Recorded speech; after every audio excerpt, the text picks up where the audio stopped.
Welcome, dear listeners. Tonight, let your thoughts drift gently as we take you on a peaceful journey. This is a space for calm, for quiet moments, and for the kind of stories that settle your heart and slow your breath. Make yourself comfortable, close your eyes if you wish, and allow the world to soften around you. Now, let's begin with tonight's story. Today's story is titled, The House of Forgotten Stories. Chapter 1, Winter Comes to Thimblewood Cottage.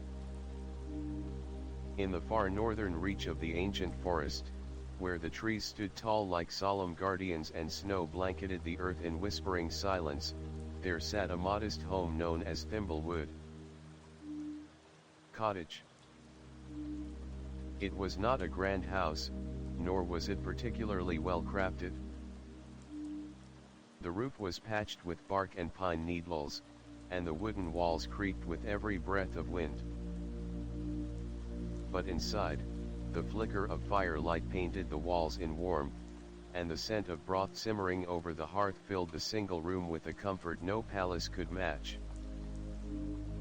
This was the home of a woodcutter named Bram, his wife Elsha, and their two children Isla and Corin. They were not wealthy, and their days were hard, spent gathering wood, foraging what little the winter offered, and stitching hand-me-downs into wearable clothes. Yet, despite the struggle, they had something rare: love. The kind of love that was quiet but enduring, woven into every stitch Elsha sewed, every log Bram chopped, every whispered bedtime tale told beneath quilts patched with memory. It was the first heavy snow of December, and the wind howled like a chorus of wolves in the treetops. Inside Thimblewood, the family gathered for dinner around a small wooden table. Elsha had prepared a humble soup of onions, potatoes, and herbs, served with crusts of old bread softened in broth. The food was thin, the portions modest, but no one complained. Corin, younger and ever energetic, swung his legs beneath the bench, his wide eyes flicking between the bowl and the fire. "We should save the rest," Isla whispered to her mother when she noticed Corin eyeing the pot. Isla was just old enough to understand the weight of a lean winter and just young enough to feel helpless in the face of it. Elsha smiled faintly, brushing her daughter's thick curls from her brow. "We'll make do. We always do." Bram, tall and broad-shouldered, entered from the cold with a bundle of kindling and shook the snow from his cloak. He leaned the wood against the hearth, kissed Elsha on the cheek, and took his place at the table. "Well," he said with a forced brightness, "there's not much game in the forest, and the firewood sells slow this year. But the trees are still standing, and my axe is still sharp. That's something." Elsha gave him a knowing glance. She could see the fatigue behind his smile. As they ate, the wind battered the windows, and frost crept like fingers across the glass. Corin pressed his hand to it, marveling at the patterns. "Will there be a feast this year?" he asked innocently. Bram paused, his spoon halfway to his lips. Isla saw the hesitation in her father's face before he forced another smile. "This year, the feast will be the stories we tell and the time we share. We'll craft our own gifts, as we always do. Handmade things from the heart." Corin nodded solemnly, but Isla noticed how his shoulders drooped slightly. After dinner, Elsa gathered the children to their shared bed beneath the loft and tucked them in beneath a great feather quilt. The fire crackled gently, casting flickering shadows on the walls. It was a ritual, these quiet hours before sleep, where the worries of the world faded and dreams took their first steps. "Tell us a story, Mama," Corin said, his eyes already drooping.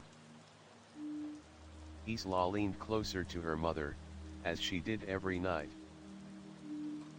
This was her favorite time of all, the warm breath of stories, the slow dance of imagination.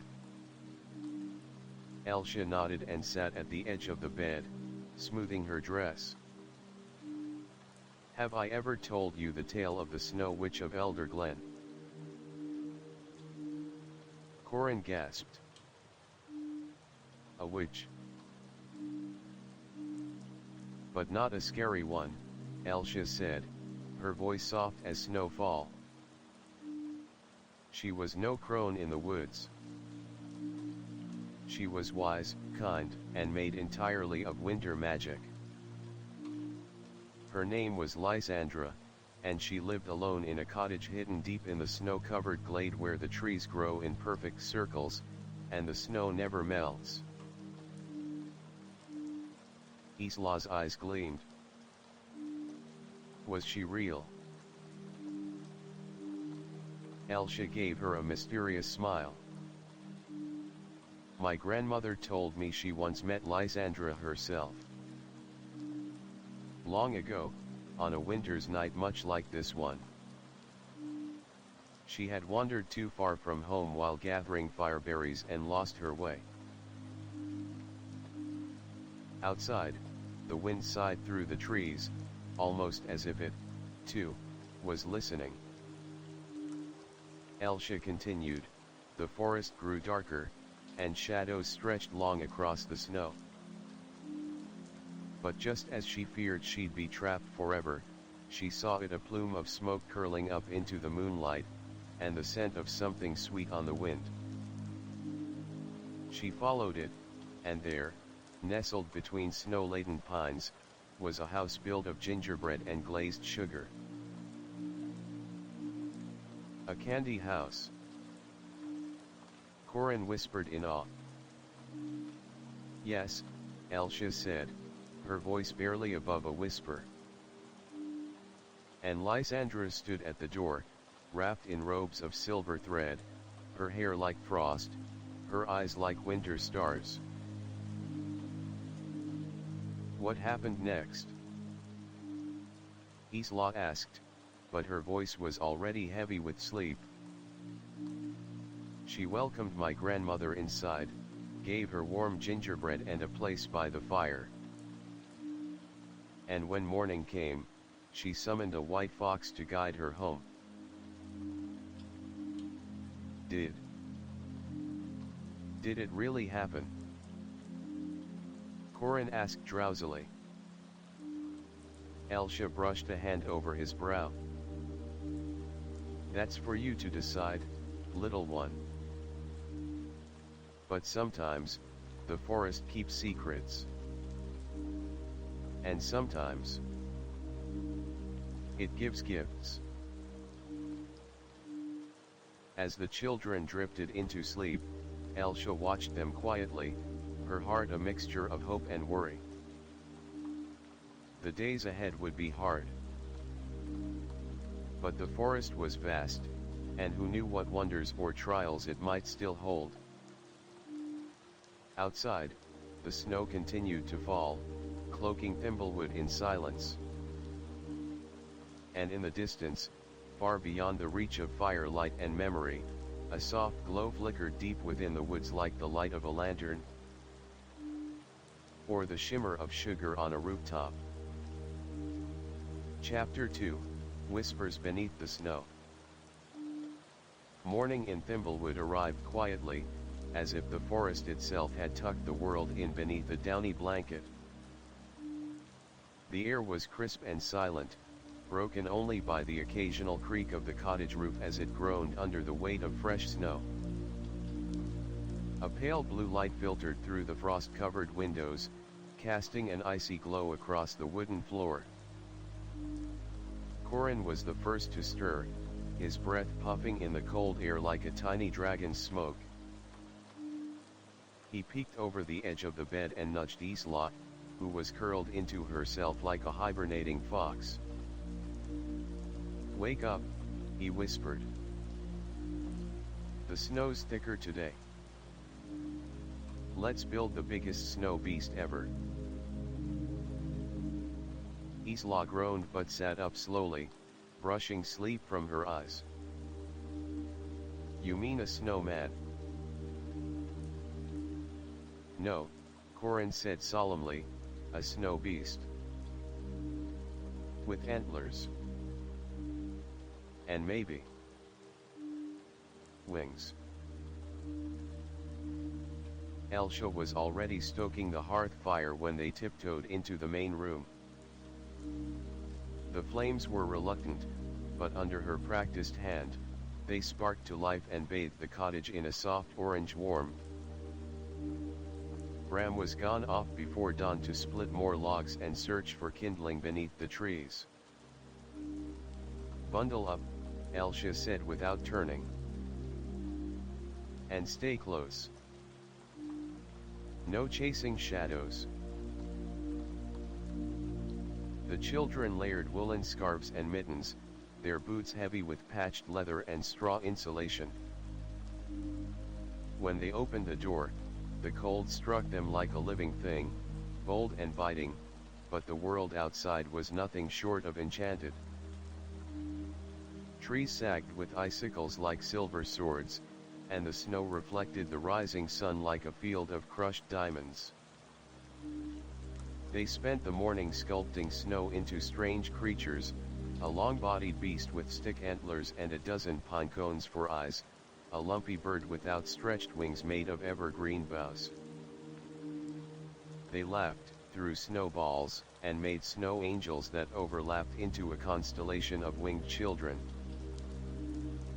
But as noon neared, the clouds thickened again, and the forest's mood shifted.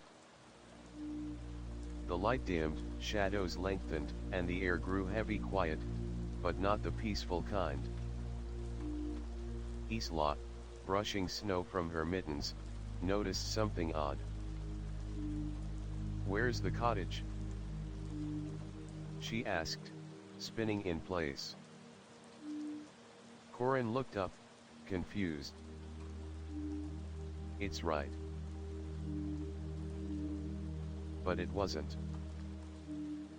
Somehow, while playing and wandering further with each new sculpture, they had drifted away from the clearing. The trees all looked the same now, tall, silent, dusted with white. There were no footprints to follow, the wind had erased everything behind them. For the first time that day, the children fell silent. "We just have to walk straight," Isla said, trying to keep her voice calm. "We'll see it again." They began walking hand in hand, boots crunching over the snow. But the trees were endless, and the forest seemed to rearrange itself with each step. The deeper they went, the more twisted the branches became, curling like grasping fingers overhead. Birds had gone quiet. The only sound was the rhythmic thump of their boots and the occasional snap of a twig underfoot. Corin tugged on Isla's arm. "Do you hear that?" She paused. At first, nothing. Then faint, musical. Like the tinkling of bells. Or wind chimes swaying gently in the breeze. It was coming from ahead, just beyond the next rise. With no better direction, they followed it. Over the ridge, they saw it, a red bird, no larger than Isla's hand, perched on a snow-covered branch. Its feathers blazed like fire against the white world, and its black eyes watched them with startling focus. A cardinal, Isla breathed. I read about them once. They don't usually come this far north. The bird tilted its head, chirped once a high, flute-like note and then flew off, darting through the trees. It paused several yards ahead on another branch. I think it wants us to follow, Corin whispered. And so they did. The cardinal led them through twisting paths and between narrow gaps in the trees, always pausing just long enough for them to catch up. Minutes passed. Or hours. The forest had no sense of time here. But eventually, they reached the clearing. At the center stood a house unlike any they had ever seen. It shimmered. That was the only word Isla could think of. Walls of deep gingerbread browned to perfection. Icicles of rock sugar hung from the eaves. Windows framed with candy canes glowed from within, and the chimney puffed warm, cinnamon-scented smoke into the cold sky. A gingerbread house. Just like in Mother's story. Corin stepped forward, eyes wide. It's real. But Isla hesitated. Her heart thudded. Dreams weren't supposed to walk into the waking world. Be careful, she murmured. We don't know who lives there. As if in answer, the front door creaked open slowly. A warm golden light spilled out onto the snow, and a voice soft, clear, undeniably kind floated from within. Children, come in out of the cold. You've been expected. Corin looked at Isla. She swallowed, nodded once, and together, they stepped forward into the light. Chapter 3, The Sugar Witch's Hearth. The warmth that embraced Isla and Corin as they stepped over the threshold was unlike anything they had known before. Not the dry heat of a winter fire nor the sharp heat of sunlight, but a golden, syrupy warmth that seemed to sink through their skin and wrap around their very bones. It smelled of cloves and orange peel, of nutmeg and slow-roasted caramel. Their boots sank slightly into a floor that looked like varnished biscuit, and the walls. Were they really made of cinnamon sticks? The door closed softly behind them, sealing out the cold. Come, little ones, said the voice again. Let the frost melt from your fingers. The woman who appeared before them did not look like a witch, not the sort from scary bedtime tales, at least. She was tall and slender, with skin like cream tea and hair the color of burnt sugar cascading down her back in soft waves. Her gown shimmered like spun sugar, translucent and glowing, and her eyes were a glacial silver, the shade of morning frost under moonlight. I am Eloin, she said, inclining her head. Welcome to my home. Isla tried to speak but found her throat dry. Corin was already drifting toward the hearth, where a cauldron of thick chocolate steamed above glowing embers. Eloin chuckled gently. You must be chilled through. Sit. Drink. There is gingerbread on the table, and sugared walnuts too. The children hesitated only a moment longer before settling on the plush cushions near the fire. Isla cupped the steaming mug. Eloin handed her hot chocolate unlike any she'd ever tasted. It was rich but not heavy, sweet but layered with hints of spice and warmth. Corin moaned with delight at the first sip. "You found us," he said between gulps. "Or, we found you." Eloin knelt before them, brushing a strand of hair from Isla's face. "You were called here, Isla. Both of you. The forest rarely leads wanderers to my door unless they are meant to come.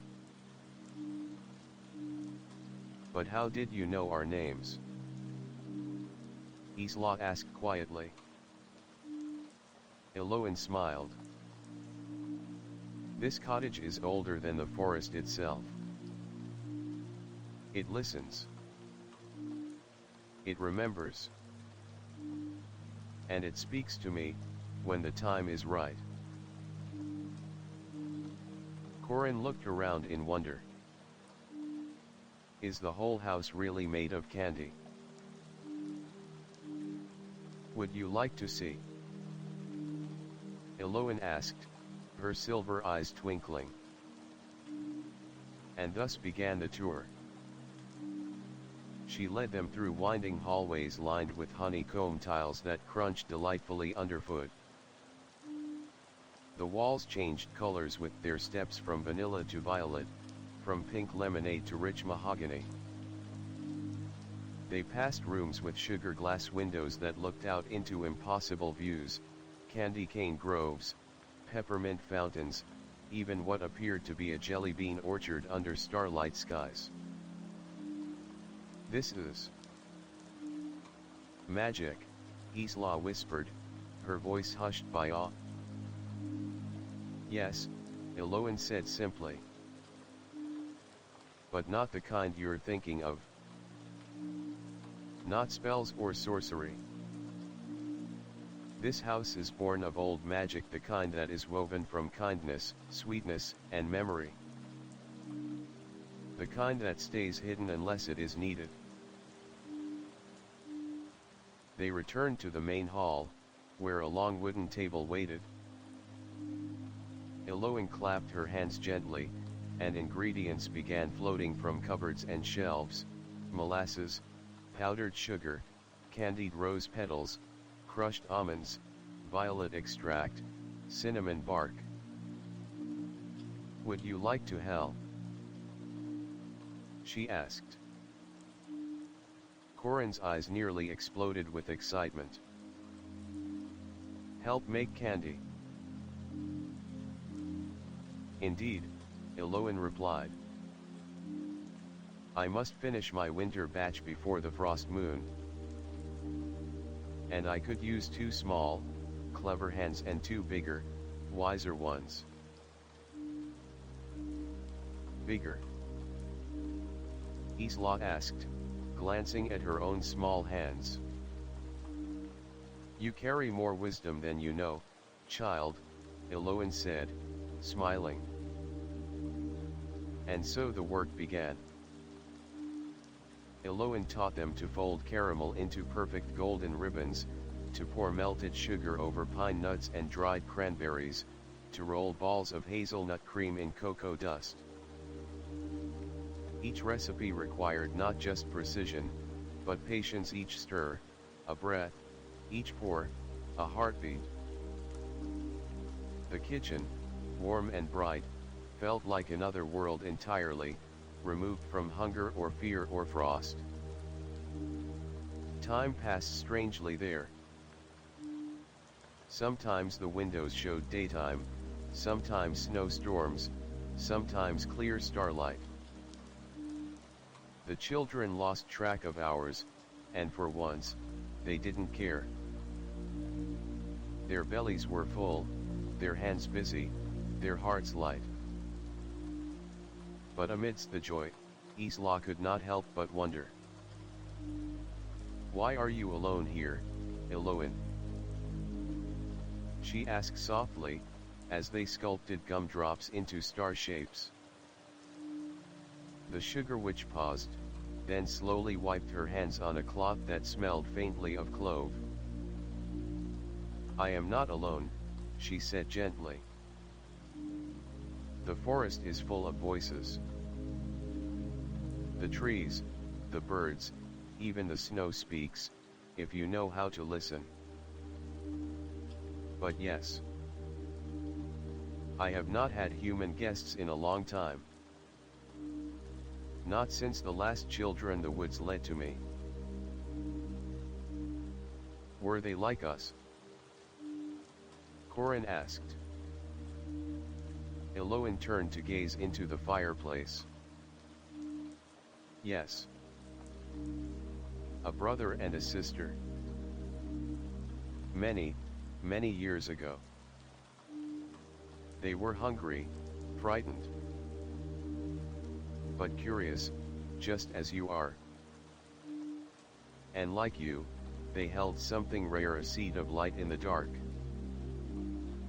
A willingness to believe. That is a precious thing.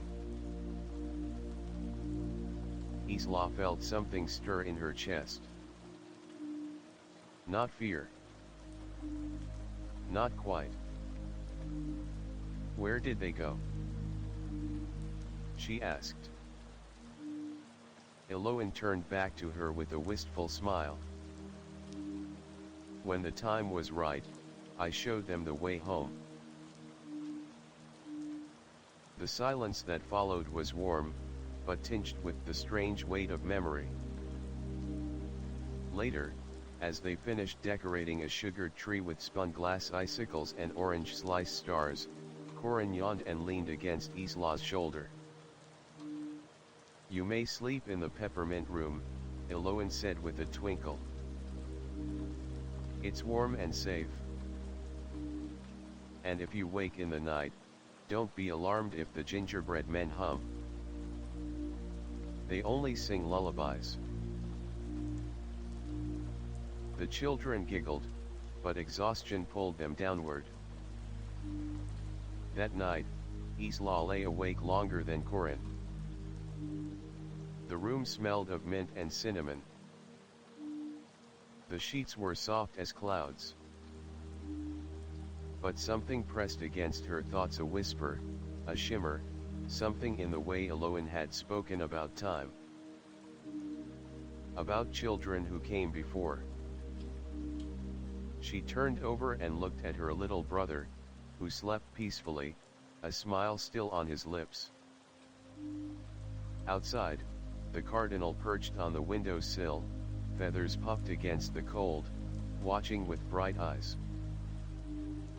And beyond that, deep in the forest, the trees listened. Tomorrow, Eloin had said, they would learn how to make frost flower jelly. And perhaps more. But Isla wasn't sure what more meant anymore. Chapter 4, Secrets in the Sugar Light. Morning returned, though it was difficult to tell inside the enchanted house. The windows had frosted into swirling shapes overnight, like lace etched by invisible fingers.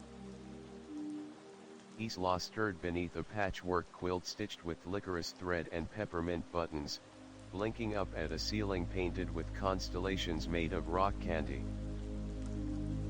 Corin was already awake, of course. He stood barefoot on the caramel floor, watching gumdrops roll by in perfect rows along a track embedded in the wall. They spun and twirled like dancers before disappearing behind a curtain of taffy strips. Are they alive? He whispered to no one in particular. Only a little, said Eloin from the doorway. She wore a gown of lavender and violet sugar, delicate and shimmering. Her silver hair floated around her like mist, and her voice seemed to hum with morning light. breakfast?" she offered with a knowing smile. "Something sweet, of course." The dining room had changed overnight. What yesterday had been a warm wooden table with cozy stools was now a vast circular buffet under a ceiling of golden candy glass. The table spun slowly on a peppermint pedestal, offering plates of honey-laced porridge, cinnamon rolls with glittering sugar, fruit soaked in vanilla syrup, and small jellied stars that melted on the tongue with a burst of lemon and thyme. Corin dove in like a squirrel at harvest. Isla, more cautious, sampled only a few bites. Everything was delicious, but something in her still pulsed with quiet unease. She noticed how none of the food ever ran out. The table just refilled itself. Even the spoon she used returned to her hand whenever she set it down. "Is it always like this?" she asked. "Here." "Yes," Eloin replied gently. "Elsewhere, not so much. But this is a house of memory and delight. It remembers every craving, every comfort. Even dreams you've never spoken aloud." That statement lodged in Isla's mind like a shard of sugar too sharp to swallow. After breakfast, Eloin led them outside through a back door, though the outside wasn't quite what they expected. It wasn't the snowy forest from before, but a vast garden blooming under a sunless lavender sky. "What is this place?" Corin asked. "The orchard of seasons," Eloin said. "It grows what the world forgets." The trees were made of glass and marzipan. Their leaves shimmered, some like parchment, others like stained glass cookies. Birds with licorice beaks and wings of spun sugar flitted among branches, singing songs with no words. They wandered through rows of crystalline trees. Some bore glowing orbs like lanterns filled with warm jam. Others dropped soft petals that rang like tiny bells when they touched the ground. Isla paused beneath one tree with bark of dark chocolate and leaves the color of twilight. "What does this one grow?" she asked. Eloin smiled, a bit too gently. "Regret. But only the sweet kind." Corin picked up a fallen fruit shaped like a teardrop. The moment his fingers touched it, he laughed out loud, overcome by a memory of the time he and Isla had tried to build a raft from snowshoes and sticks and nearly sank in the stream behind their house. "Whoa," he breathed, blinking. "It made me remember, but not like remembering. Like feeling it again." Isla reached for one but stopped. "Why do these grow here?" "Because memories matter," Eloin said. "Even the ones we think we've lost. Especially those. Some houses hoard gold. Mine hoards joy." They spent hours gathering fragrant herbs, crystallized berries, and glowing root bulbs shaped like comets. Isla noticed how Corin laughed more freely now, as if a hidden weight had lifted from him. But for Isla, the garden had stirred something different, a hunger for answers. Later, while Corin helped Eloin boil sugar petals into frost flower jelly, Isla wandered back to the grand hallway. She ran her fingers along the walls, listening. She couldn't explain why, only that something wasn't right. The colors here were too vivid. The sweetness too perfect. It felt like a dream with sharp edges hiding just beneath the frosting. She came upon a door she hadn't noticed before. Unlike the others, this one was plain. No candy canes. No twinkling sugar lights. Just a wooden door with a bronze handle, shaped like a closed eye. She reached out. "Eloin doesn't go in there," said a voice behind her. Isla turned. A small creature stood by the door. No taller than her knee, made entirely of gingerbread. It had raisin eyes, icing stitched across its arms like armor, and a tiny peppermint shield on its back. "You talk?" she asked, startled. "I hum mostly," said the creature. "But I can talk." "Not supposed to, though." "Not unless it's important." "Is it important now?" The gingerbread man looked at the door, then at her. "You're asking questions. That's a start."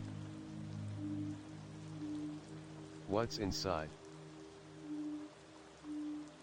"A memory," it said slowly. "One Eloin doesn't like to bake anymore." "Can I see it?" "Maybe. But you should know. Not all sweets are meant to be tasted."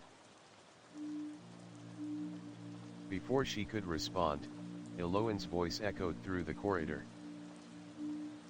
"Isla. Time to try the jelly."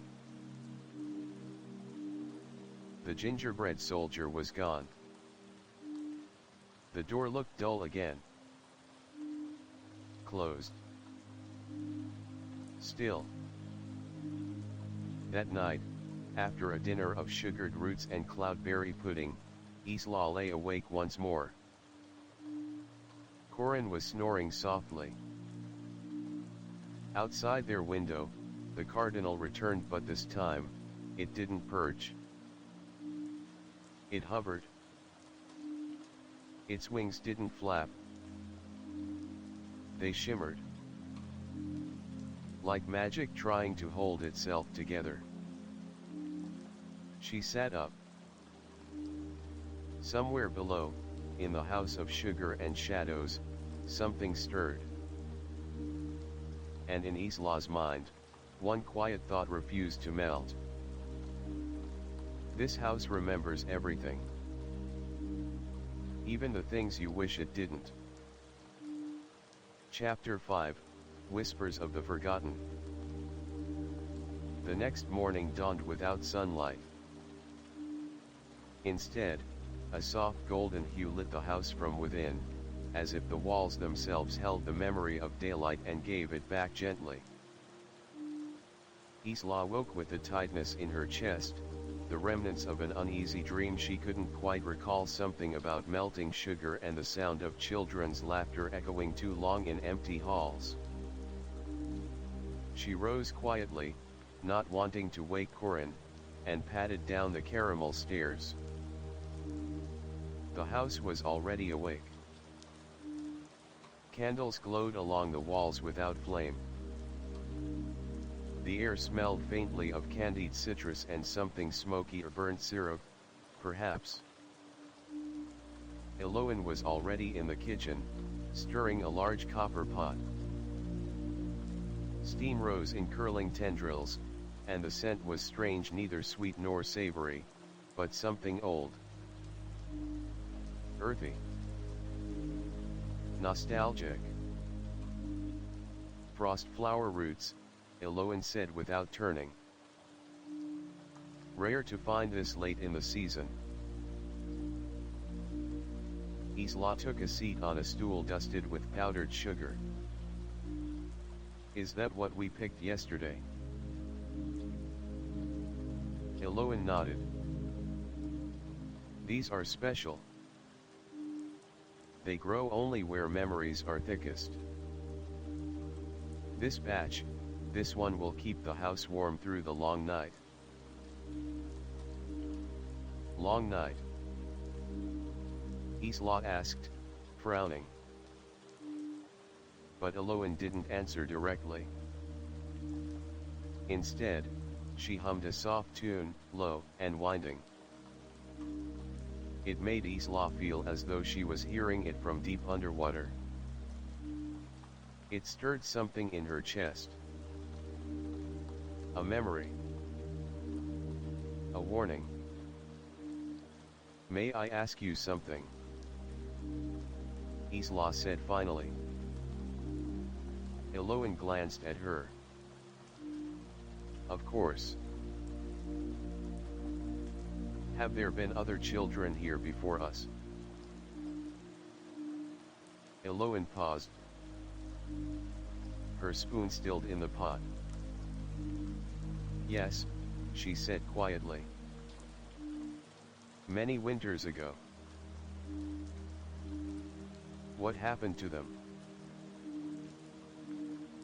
Eloin met Isla's gaze, and for the first time, her eyes didn't sparkle. They left when it was time. Just as you will.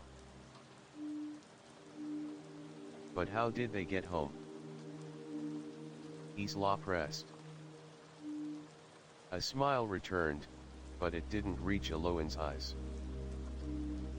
The forest always gives back what it receives.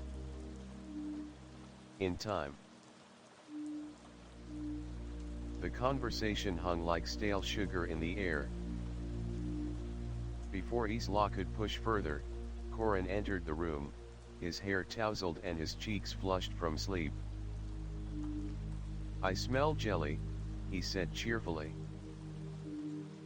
And just like that, the moment vanished. Later that day, Eloin guided them through a new part of the house, a vast gallery filled with candy sculptures.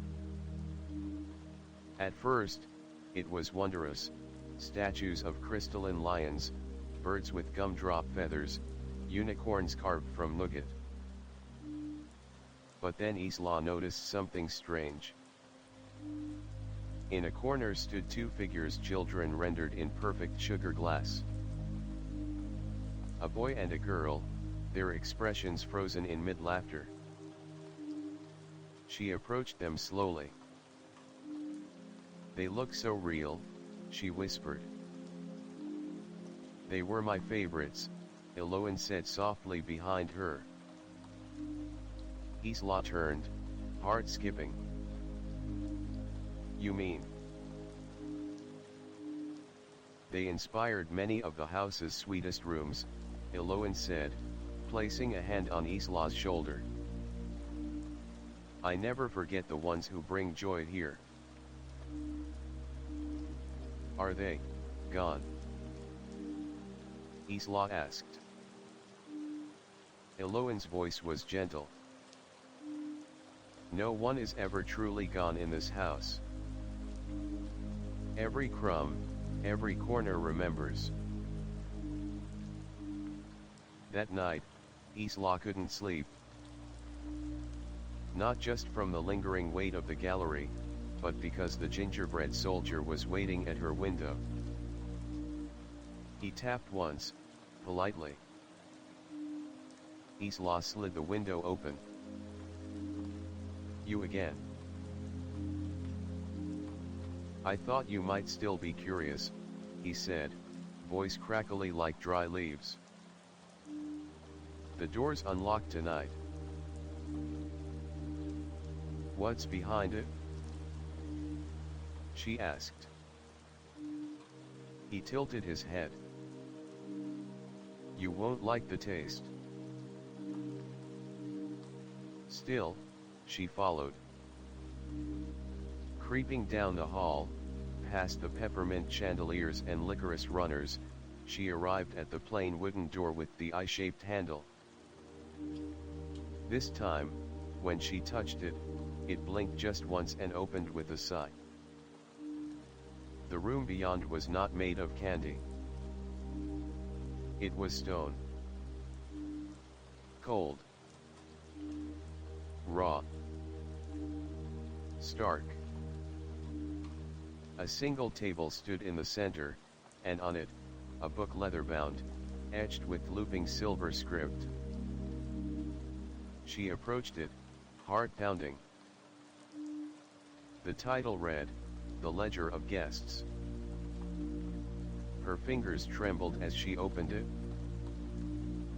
Each page held a name, a drawing of a child's face, and a list of confections. The Len and Myra. Spun sugar flowers. Cinnamon swirls. Marshmallow dreams. Rowan. Licorice lanterns. Raspberry wind. Silence tarts. Each entry ended the same way. Departure, absorbed. Page after page. Names. Faces. Joy, and then silence. Isla reached the last blank page and gasped. Her name. And Corinne's. Written in swirling silver, half faded, as if still being completed. "No," she whispered. "What are you doing in here?" Eloan's voice cracked through the silence like lightning.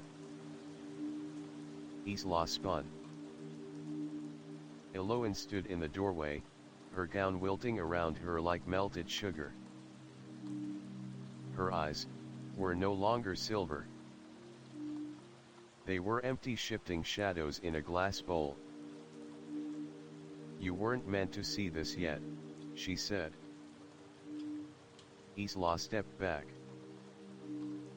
"What does it mean? What is this book?" Eloan's voice turned soft again, almost sorrowful. "This house is not kind by nature. It is hungry. Sweetness draws it in. Children are purest of all. But I've tried to make it gentle. To give them joy before the house forgets they were ever here." "You can't keep us," Isla said. "We're not ingredients." "No," Eloan whispered. "Your recipes." Isla ran. Back through halls that now shifted, stretched, and narrowed. The house no longer smiled. The gingerbread walls pulsed like veins. Stairs melted. Windows vanished. She burst into their room, shook Corin awake. "We have to go." But he blinked, confused. "No time." They fled, barefoot, hand in hand. The cardinal waited at the door. Its eyes no longer warm. They were sharp now. Watching. Guiding. Eloan's voice echoed through the halls behind them. "You won't get far. The house remembers." Chapter 6, The Labyrinth of Sweetness and Shadows. The front door slammed shut behind them. Isla and Corin stood on the peppermint porch, panting in the cold night air. But the forest wasn't how they remembered it. Where once there had been a gentle white landscape dotted with pine and snowdrifts, now arose a maze of towering confections, twisted and reformed by some dark wool. Trees made of black licorice loomed over them, their sticky branches creaking like bones. The path they'd followed here was gone, replaced by a glistening trail of caramel that shimmered beneath the moonlight like a snake's back. Which way? Corin asked, eyes darting left and right. The cardinal landed on a twisted gumdrop shrub nearby. Its feathers no longer glowed, they pulsed with slow, flickering light. It stared at them, then took off again, vanishing into the maze. "We follow it," Isla said without hesitation. And they ran. Behind them, they heard the house groan a deep, sickly noise, like toffee pulling free from a mold. The house was changing. Adapting. Windows blinked open like eyes, licorice vines slithered down from the eaves, gingerbread soldiers stirred and dropped from the roof like crumbs of war. The forest itself had turned traitor. They raced down the caramel path, dodging sticky traps that sprang up beneath their feet. Giant lollipops spun like gears, shifting to block their way. Sugarcane spears jutted from the ground in sudden bursts. A candy apple tree split down the middle, revealing rows of teeth inside its trunk. "It's alive!" Corin shouted. "It always was," Isla replied, grabbing his hand tighter. Through a marsh of melted taffy they ran, feet sticking with each step. Marshmallow bushes burst around them, releasing clouds of dizzying sweetness that made their heads spin. Somewhere behind, they could hear music, the eerie, slow chime of a carousel turning in the dark. "Eloin's coming," Isla whispered. As if summoned, a voice drifted on the wind, soft, coaxing. "Come back, Isla." "Corin. It's not finished yet." The ground rumbled beneath their feet. Suddenly, the path split in two. Corin looked left, Isla looked right. "Which way?" he asked. "I don't know," Isla admitted. The cardinal appeared again, circling once above the right path before darting forward. "There!" she cried, and they ran after it. This part of the forest was different, quieter. Still made of candy, yes, but older, faded. The sugar had begun to crystallize, to crumble. As if this section had been forgotten. They passed through a grove of brittle ginger trees with broken limbs and dry roots. The air was cooler here, more real. With each step, the magic of the house weakened. Until they saw it. A glade.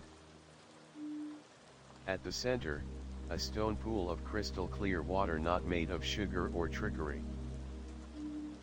Real water. Surrounded by stones etched with strange runes. And floating on the surface, a single blossom made of ice. Isla slowed, breath catching. "This is it," she whispered. "This is the heart." "What do you mean?" "I don't know how I know. I just do."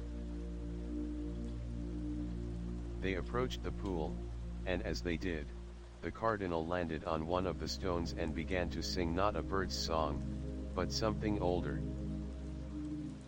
A note of warning, and of hope. Suddenly, crack! The forest behind them split open.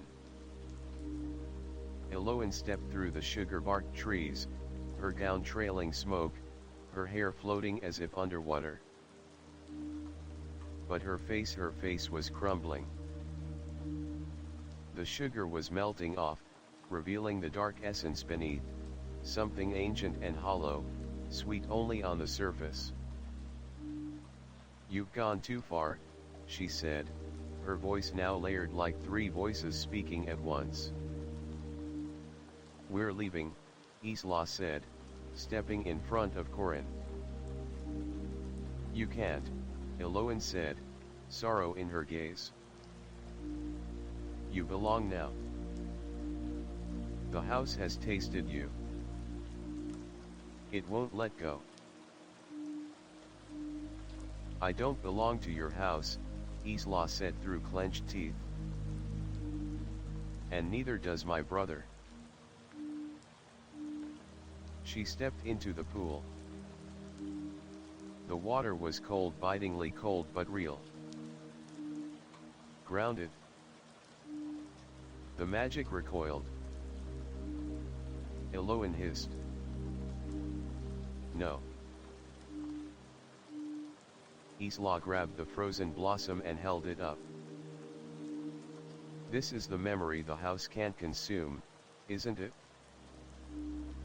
The one it buried. You don't understand what you're doing." Eloin screamed. "Then tell me." But Eloin only rushed forward and the cardinal flew between them, feathers flaring. It burst into a ball of light, striking the pool. The blossom cracked. Everything shook. The candy forest began to crumble. Towers of sugar glass fell like rain. Licorice trees snapped. The house shrieked an unholy sound of hunger unmet. Isla held onto Corin and whispered, "We have to jump." "Into what?" "Trust me." They leapt into the pool, into memory, into the one place the house could not reach. When they awoke, it was morning. They were lying beneath a tall pine tree, snow falling gently around them. No candy. No sugar. No twisted trees. Just the forest. Just home. They stood slowly, shaken but whole. In the distance, smoke curled from the chimney of Thimblewood Cottage. Was it real? Corin asked. Isla looked down. In her palm, she still held a single shard of sugar glass, in the shape of a bird's wing. She smiled faintly. Real enough. And as they walked home, hand in hand, neither of them noticed the cardinal perched in the tree above them watching, waiting, still glowing faintly, as if guarding a sweetness no longer corrupted. Chapter 7, The Journey Back. The snow had changed. As Isla and Corin trudged through the pine woods, it wasn't just the trees or the direction that felt unfamiliar, it was the very snow beneath their feet. It no longer clung to them or whispered with each step. It welcomed them now, soft and quiet, like a blanket laid out by the forest itself. The air was no longer biting cold, but crisp and clean, the way it feels just before spring dares to stir beneath frost. Neither of them spoke for some time. Corin kept glancing at Isla, as if to confirm she was still there. Isla, for her part, clutched the sugar glass shard tight in her glove. It pulsed faintly with warmth, not heat, but memory. A heartbeat from another world. "Do you think it's gone?" Corin finally asked. "The house?" Isla didn't answer right away. She looked up, scanning the trees. No twisted branches. No licorice vines. No gumdrop shrines. Just bark, snow, and birdsong. "I don't know," she said at last. "But I think it let us go. Or the forest saved us," Corin said quietly. "The cardinal. That pool." Isla nodded. "Something wanted us out. Something older than Eloin." They paused by a hollow tree, its trunk filled with dry moss. Isla brushed the snow aside and found tiny footprints, squirrel maybe, or something smaller. "Real." She smiled faintly. The ordinary had never looked so magical. As they continued on, a sound met their ears, the distant, rhythmic chop. Chop. Chop of an axe. Corin gasped. "Papa." And they ran. Over hills, through thickets, until the outline of their home Thimblewood cottage rose into view like a miracle. Smoke curled from the chimney. A shadow moved in the window. Isla could barely breathe. Her boot slipped on a patch of ice, and she fell laughing. They burst through the door together. Elsa screamed half joy, half disbelief, and caught them both in her arms, smothering them in warmth and tears. Bram dropped his axe, rushing in from outside, and wrapped all three in one enormous hug. "You're home," he said, voice rough. "You're home, you're home." Elsa pulled back, her eyes darting. "Where have you been?" "We searched all night, we called for you, we got lost," Isla said softly. "In the snow. But we found a house." "A strange house," Corin added, "made of candy. And a woman. A witch, maybe. But not mean. Not really. Just lonely." Elsa and Bram exchanged a glance. "A candy house," Elsa said slowly. Isla nodded. "Like the story you told us." Elsa went pale. "That was only a tale. A family legend." "It wasn't just a story," Isla said. She held up the shard of sugar glass. In the morning light, it sparkled with impossible colors: sky blue, rose gold, mint green. Elsa reached out to touch it and pulled her hand back as if it stung. Bram exhaled. "You said you were in danger." "Yes," Isla whispered. but also, not. It wanted to keep us. Not hurt us, exactly. But, consume us. Corin nodded. It remembered everyone who came before. Elsa sat down slowly. Then it was real. You know it? Isla asked. My grandmother, Elsa began, then stopped. She used to say she once wandered too far into the woods. She told me she saw a cottage of sugar and cinnamon, and a woman with silver eyes who gave her gingerbread and a ride home on the back of a white fox. I thought it was just a bedtime tale.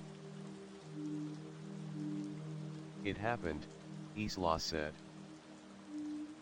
And I think, that same woman has been there for generations. But the house, Corin said, it was more than just her. It was her. And it wasn't. I don't know how to explain it. Elsa looked at her children, eyes brimming.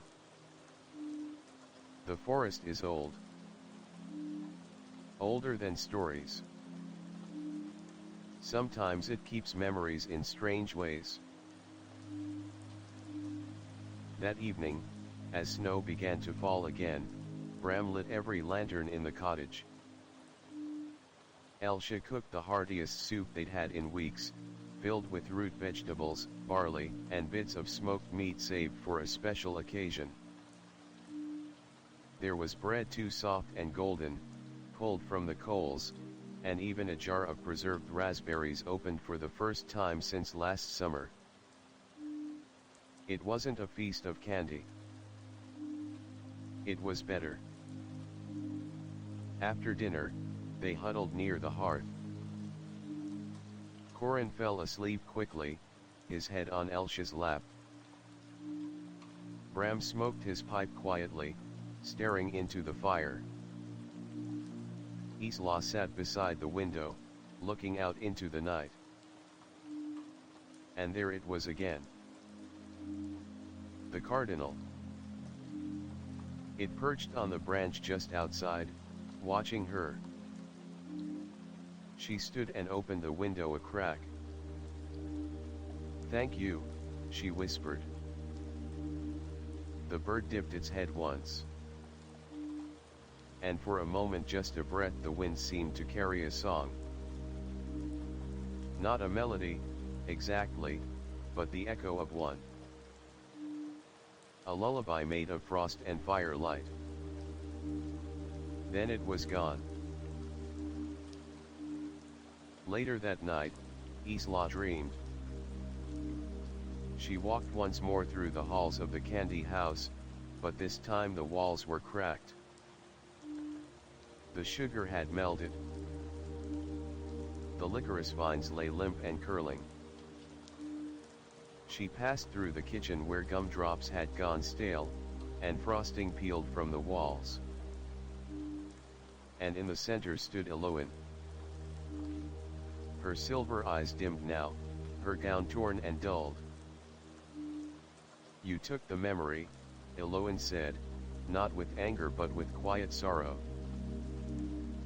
You took the one thing I could never make sweet. Isla stepped forward. You let us go. No, Eloin said. You remembered what mattered. That's what freed you. What will happen to you now? I will sleep, Eloin said, eyes closing. Until the forest calls again. Isla reached out and took her hand. Cold. Still. But not cruel.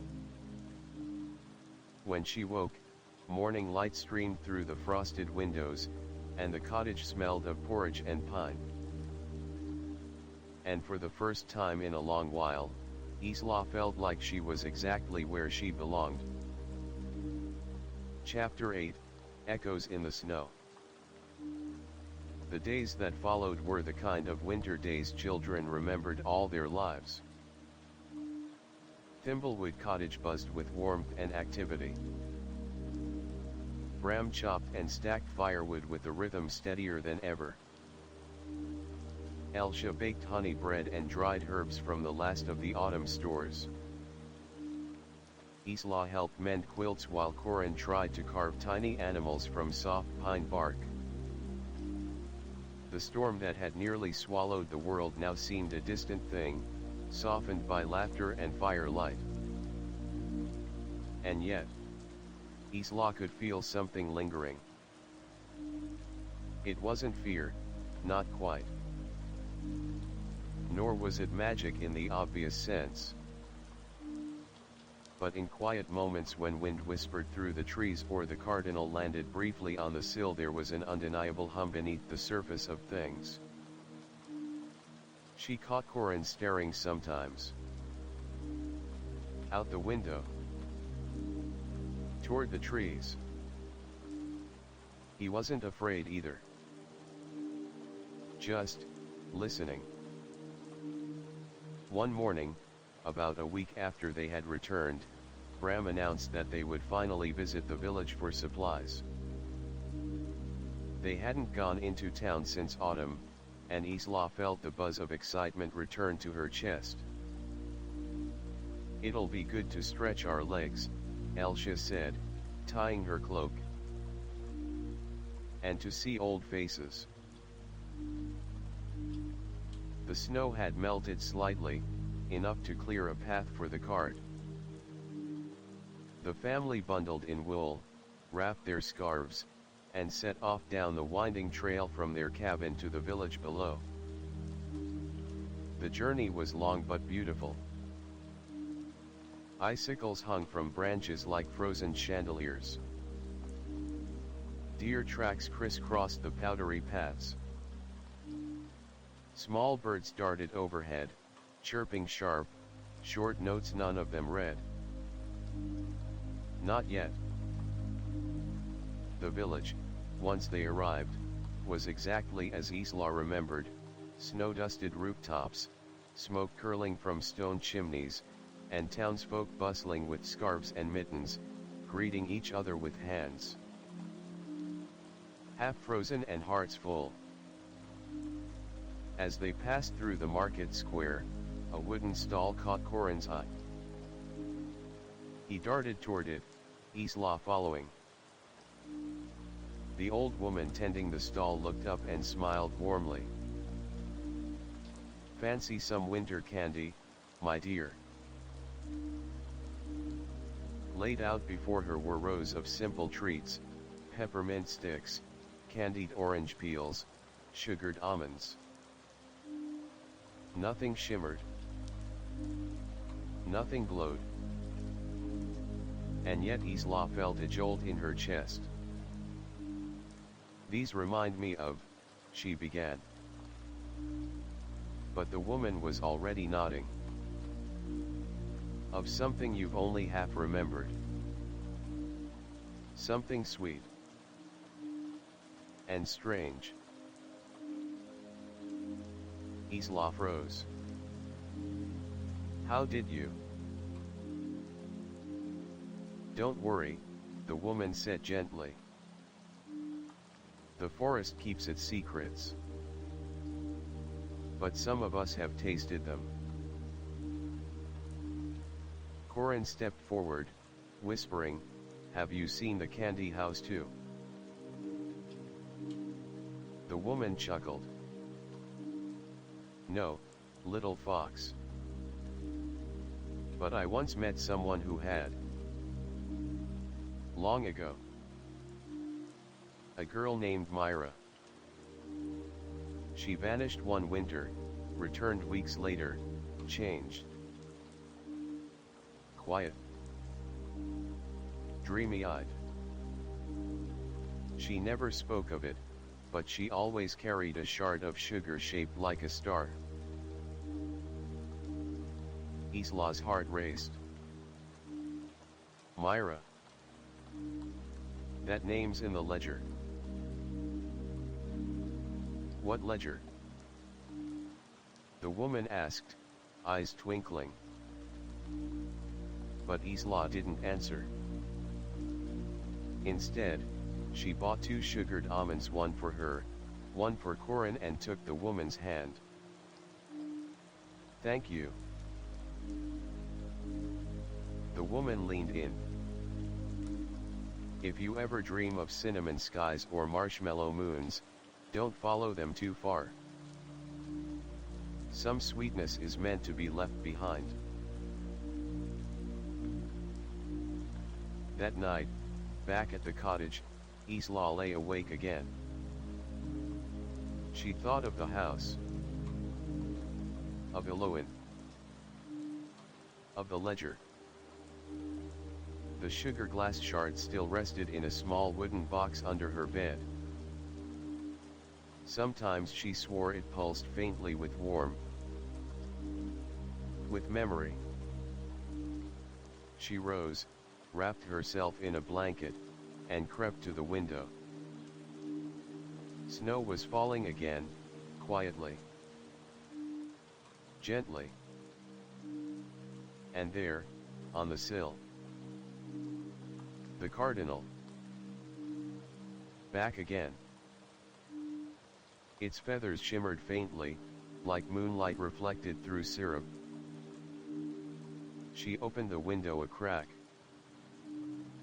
You're still watching, she whispered. The bird tilted its head. What are you waiting for? The cardinal blinked once. And then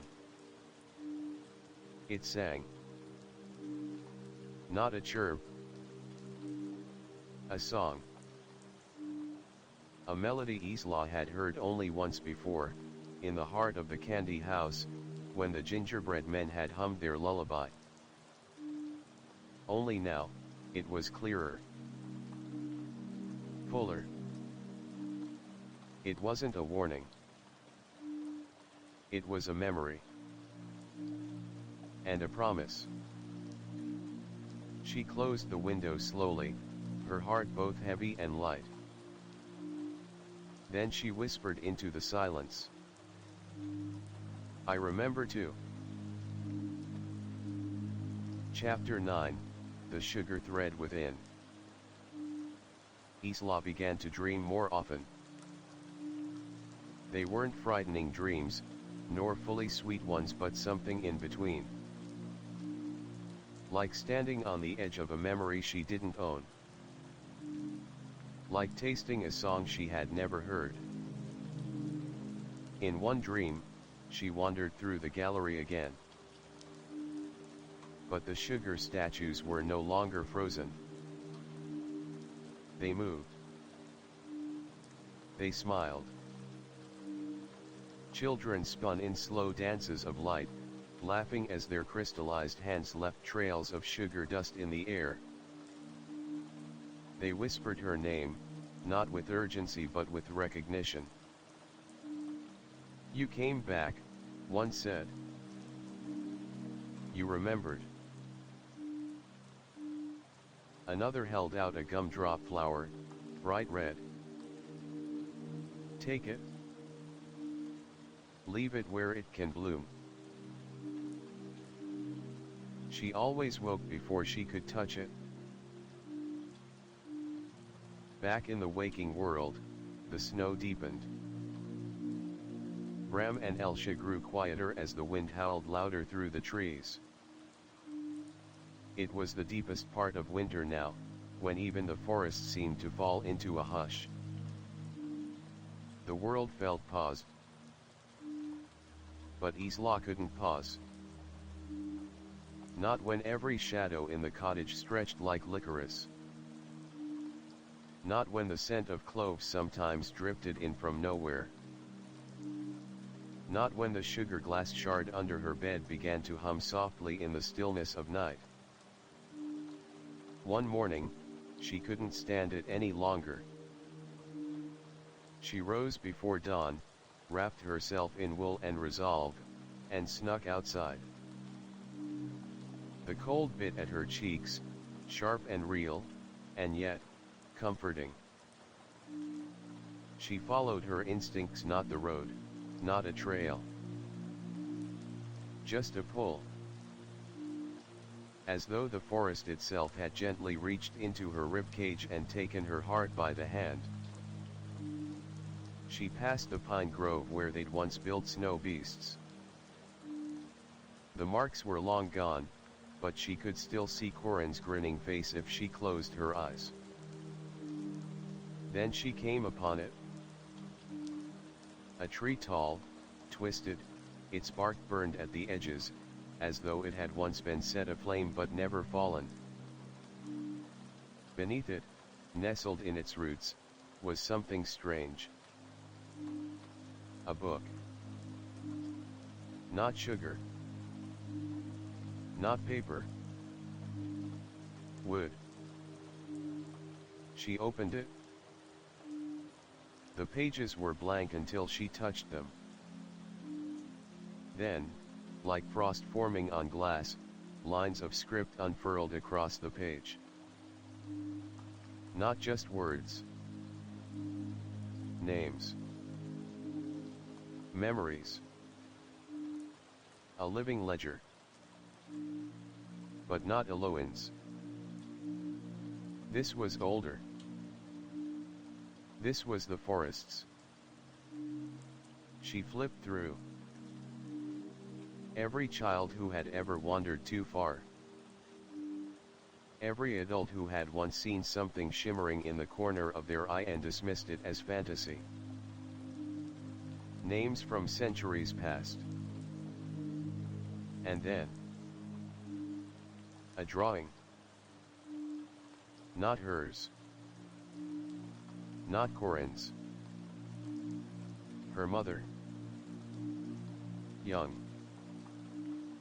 Smiling. Holding a star-shaped shard. Isla. She turned. Elsa stood a few feet away, wrapped in her cloak, snow tangled in her hair. You knew, Isla whispered. Elsa nodded slowly. I had forgotten. Not on purpose. I thought it was just a dream from when I was small. You went there. Yes, her mother said. And like you, I was meant to. The house doesn't call without reason. And it doesn't always take. Sometimes it teaches. Why didn't you tell me? Because I couldn't remember, until you came back. Until you brought that piece with you. Isla pulled out the shard. It glowed faintly in Elsa's presence. Then why does it feel like it's still calling? Elsa looked at the tree. Because there's one more thing you're meant to know. About Eloin. What? She wasn't always part of the house, Elsa whispered. She was the first child it tried to take. But she stayed. Not because she was trapped, but because she chose to. She became its voice. Its memory. Its sweetness. She's part of it now. Yes, Elsa said. And now, you're part of it too. The tree pulsed beneath them, a low, steady thrum like a distant drum beat. A promise. Or a calling. Isla stepped closer to its trunk. The bark had split down the middle, revealing a hollow. She reached in and pulled out a single flower, frozen in time. The gumdrop blossom from her dream. Still red. Still warm. That night, Isla placed the blossom in the windowsill beside the sugar glass shard. The wind shifted. A whisper moved through the room, gentle as breath. You remembered. And somewhere, far away, in a forest glazed in starlight and stories, a house stirred not to awaken, but to smile. Chapter 10, The Keeper of Sweetness. Snow fell like sugar dust the night Isla saw the forest again. She stood alone by the window, watching the flakes spiral and shimmer in the moonlight. The sugar glass shard and the gumdrop blossom rested beside each other on the windowsill, glowing faintly. They no longer pulsed with mystery or warning. Now, they pulsed with invitation. And she understood. That night, Isla left a note for her parents. She packed a satchel with food, gloves, the shard, and a piece of charcoal wrapped in linen. She didn't wake Corin. He had already made his journey. This one was hers. She followed the song of the forest, no longer a haunting tune, but a lullaby. A gentle melody that walked beside her like an old friend. The trees shifted for her. Branches parted. Frost glowed underfoot. And soon, she came to the place again, the clearing where the house had once stood. But the gingerbread walls were gone. The sugar windows, the caramel stones all vanished. In their place, a ring of standing stones, each one carved with a symbol. The same ones from the old ledger. The language of the forest. And in the center the cardinal. No longer just a bird. It shimmered once. And became a child. A girl. Her hair was silver like Eloin's, but her face was softer, younger, unburdened. Hello, Isla, the girl said, voice bright as bells. Isla bowed her head slightly. Are you her? I'm what's left of her, the girl said. The part that stayed sweet. Why me? Because you chose to come back. The girl gestured to the stones. Each one holds a name. A memory. A story. Most forget. But some return. Isla stepped closer. The stones were warm, despite the frost. When she touched one, it whispered a voice not in words, but in feeling. Laughter. A snowball fight. A gumdrop song. You are what the house has always needed, the girl said. Not a guest. Not an ingredient. A keeper. Someone who remembers. Isla looked around the circle. There were others like me. Yes, the girl nodded. But not many. What happened to them? They grew old. They told stories. They passed the sweetness on until it became a tale, then a legend, then a dream. But the memory stayed. Waiting. And now? Isla asked. Now, the girl said, you plant the next memory. Isla reached into her satchel and took out the gumdrop blossom. She knelt in the center of the ring, where snow did not fall, and pressed the blossom into the earth. The ground lit beneath her fingers. A pulse of light shimmered outward, traveling from stone to stone. Each glowed. Each remembered. And then the girl alone smiled, her form beginning to fade like sugar in tea. Thank you, she whispered, for remembering me sweetly. Then she was gone. Isla didn't walk home right away.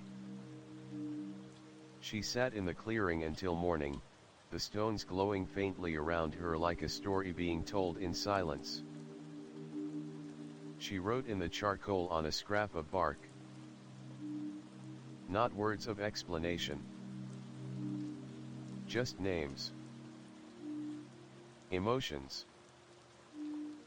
Little bits of what she had seen and felt. She buried it beneath the blossom. And when she stood, the frost beneath her feet no longer crunched, it hummed. When she returned home, Elsha was already outside waiting, a mug of warm cider in her hands. You went back, her mother said. Isla nodded. And? It's still there, Isla said. But different now. Elsha smiled, tears in her eyes. So are you. That evening, Isla sat beside Corin as he drew sugar creatures in the fog on the window. Do you think we'll ever go back? He asked. Isla looked toward the forest, glowing faintly beneath the moonlight. I think we never really left. And far beneath the roots of the forest, in the sweetest, softest silence, a new page turned in a book that no one wrote but all could feel. The house of memory had found its new keeper. And she would remember. Always. Chapter 11, The Keeper's Legacy. Spring came softly to Thimblewood. The snow melted away, revealing the green carpet of moss and budding flowers that lay hidden beneath the weight of winter. Birds sang in the early morning, their voices light and playful as if they too had forgotten the cold. The forest, once closed off by ice and frost, now hummed with life once again. But Isla noticed something different. The trees no longer whispered to her in the way they had before. The candy house, its memories still lingered, but its pull had faded. Instead, a new presence had settled within her.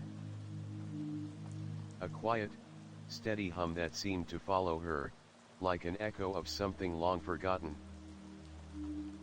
One afternoon, while walking in the woods near the cottage, Isla felt it again. That pull.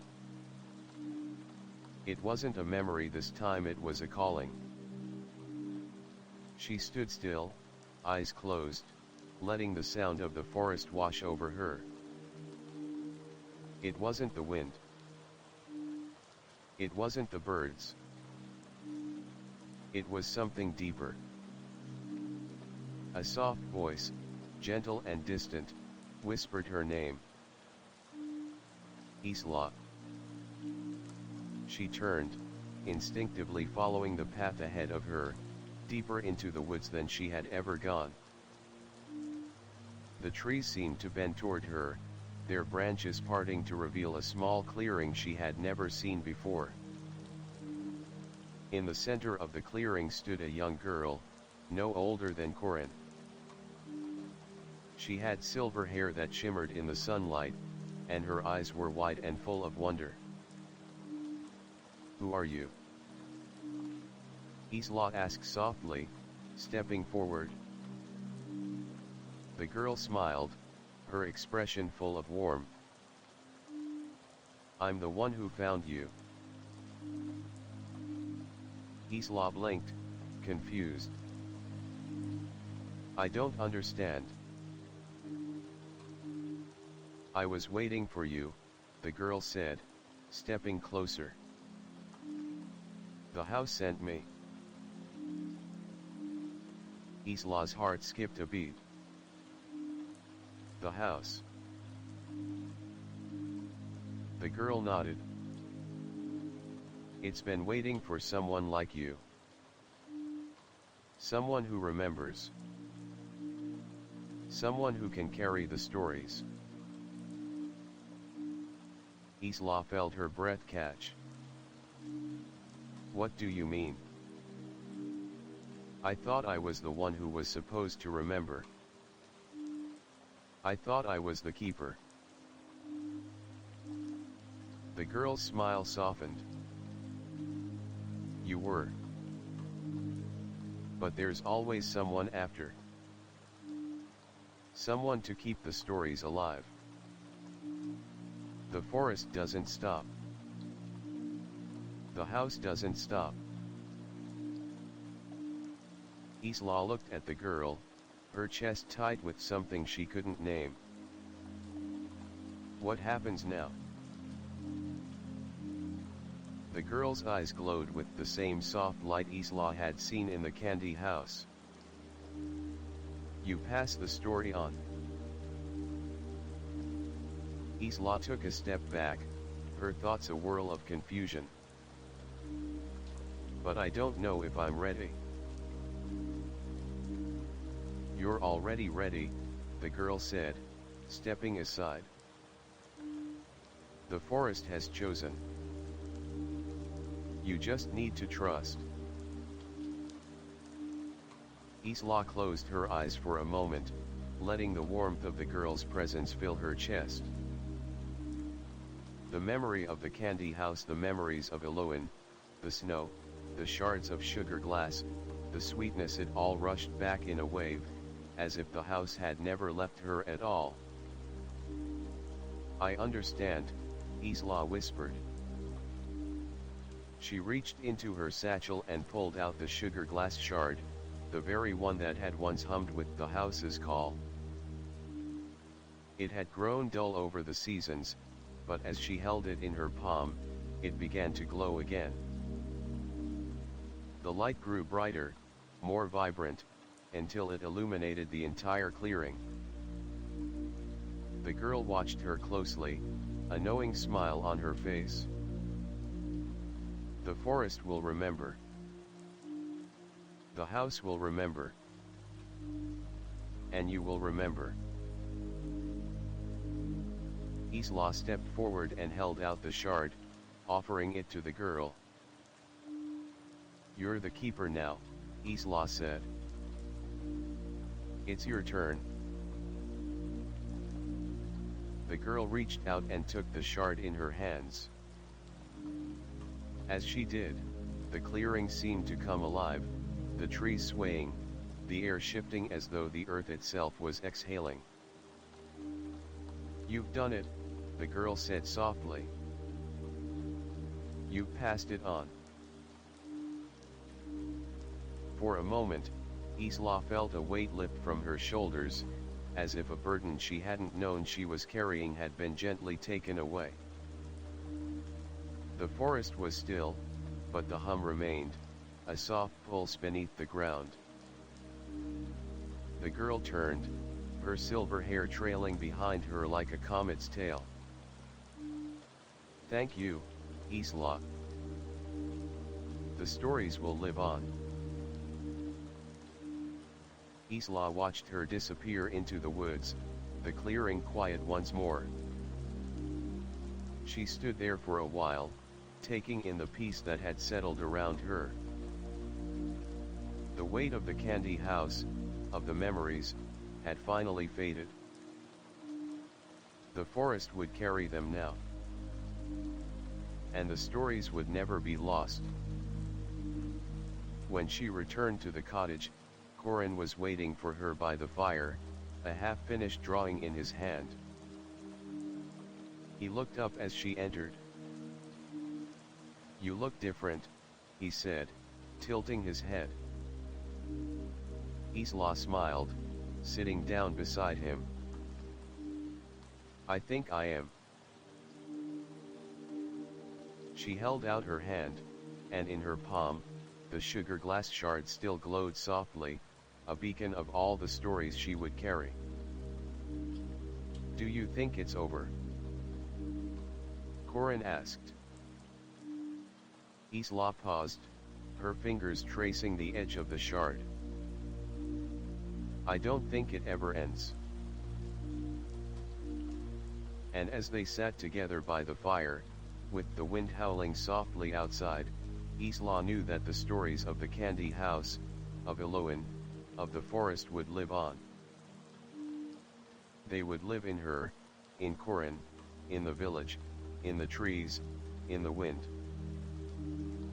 And, someday, they would be passed on again. Chapter 12, The Silent Return. The seasons passed, one by one, as quietly as the turning of a page. Thimblewood Cottage grew warmer as spring unfolded, and the fields behind the house turned from winter white to a patchwork of green. Flowers bloomed in bursts of color, and birds began to sing in the mornings, their songs vibrant and full of life. Isla and Corin grew older, though time seemed to pass differently here. The forest was always there, always whispering, always remembering. But for Isla, the world had become quieter. The hum of the forest, the call of the house, it was distant now. She had done her part. She had passed on the shard, the story. The legacy of sweetness had shifted to someone else, to a new keeper. And yet, she still felt it. The pull. She had heard stories from the village, strange things, whispers about children who wandered into the forest and disappeared, only to return months later, changed. They spoke of things in their sleep, of houses made of sugar, of a woman with eyes like frost. The stories felt familiar, but also foreign. As though Isla herself were one of the forgotten tales. One evening, as the first chill of autumn settled over the land, Isla stood at the edge of the forest, looking toward the trees. The sun was setting, casting long shadows that seemed to stretch out like the fingers of a memory she couldn't quite grasp. She had not told her parents about the girl in the woods. She had not spoken of the new keeper, the one who had taken the sugar glass shard from her hands. She had kept it all to herself, as if trying to hold onto the last thread of a dream that might slip away if she spoke it aloud. But now, something was calling her back.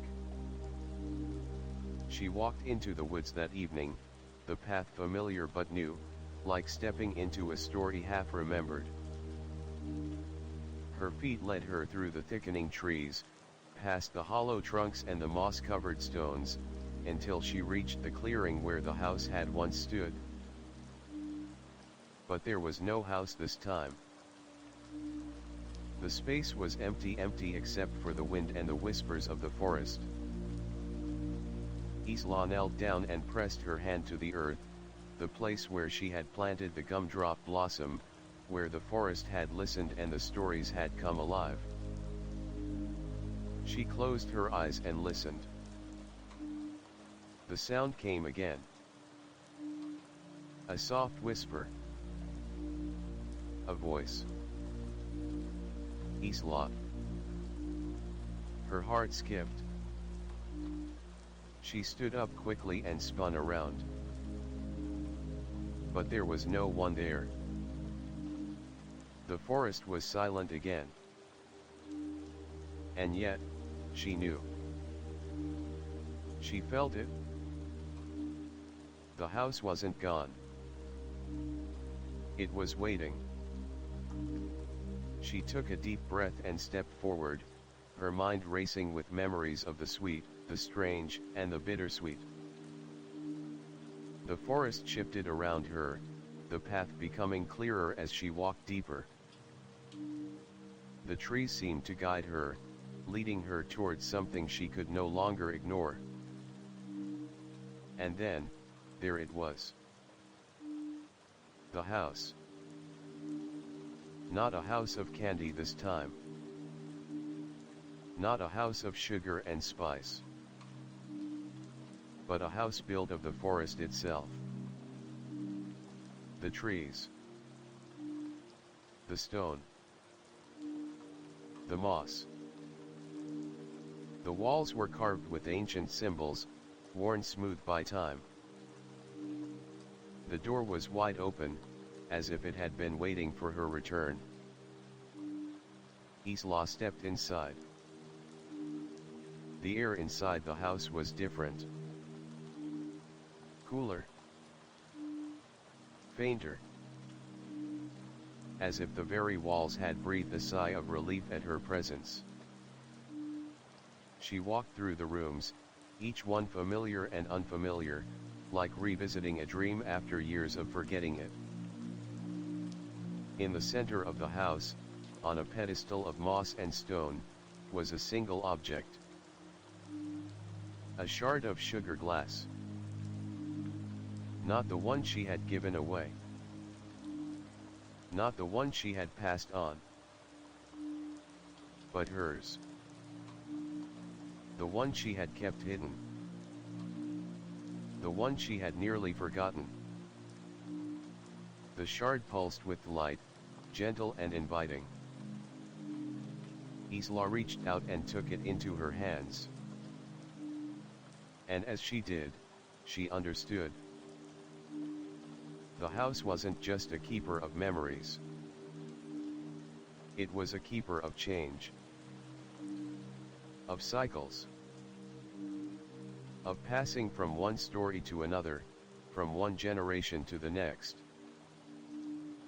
The stories were never truly lost.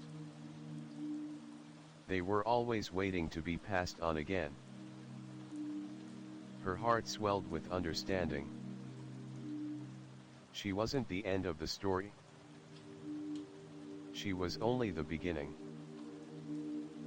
The shard in her hand began to glow brighter, filling the room with its soft, warm light. And for the first time in a long while, Isla smiled. She wasn't finished. She had never been finished. The legacy of the house of sweet memories and whispers, would continue. And this time, she would be the one to carry it forward. Chapter 13, The Keeper's Burden. The forest had grown quiet again.